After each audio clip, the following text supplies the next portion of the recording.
White privilege. What? What is white privilege? Before we discuss it, let's talk about how people respond to it.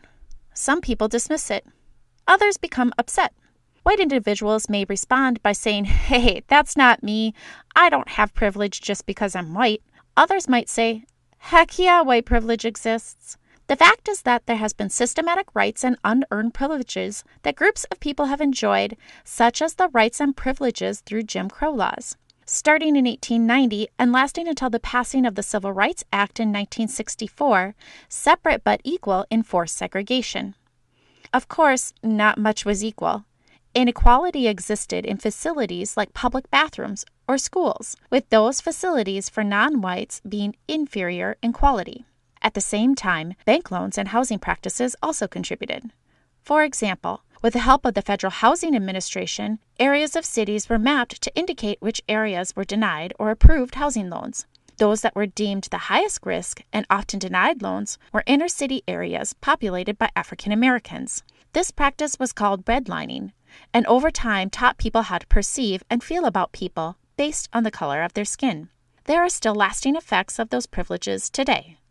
So, while a person who identifies as white may not feel that they have privileges based on the color of their skin, white individuals today benefit from a system that perpetuated inequality long before their time.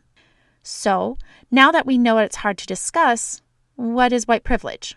This is a term that has been widely discussed in the 20th century and became popular in academic circles when Peggy McIntosh wrote her article on male and white privilege in 1988. In this article, McIntosh discusses the concept of white privilege and lists 46 different ways that she benefits from being white. According to McIntosh, she has come to see white privilege as an invisible package of unearned assets that I can count on cashing in each day, but about which I was meant to remain oblivious.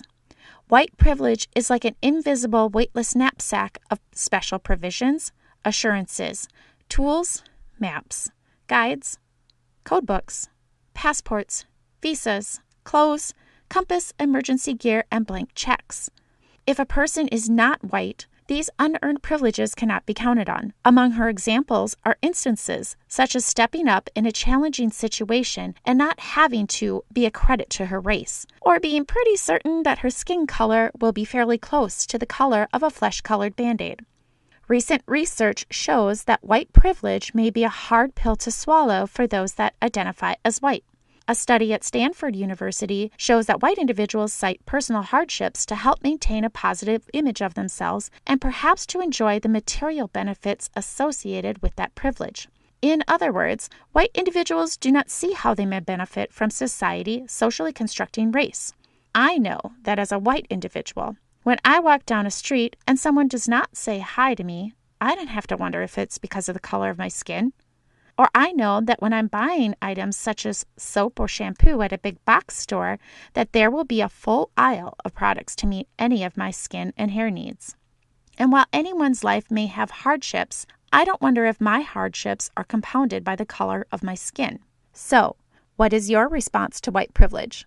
If you identify as white, do you dismiss it as a socially constructed reality, stating you don't experience any benefits or privileges? Do you feel angry? And what if you don't identify as white? Do you dismiss white privilege? Are there ways society is set up to benefit or harm people based on the color of their skin? And what are the lasting effects of systems that intentionally, by law, benefited or punished people based on their skin color?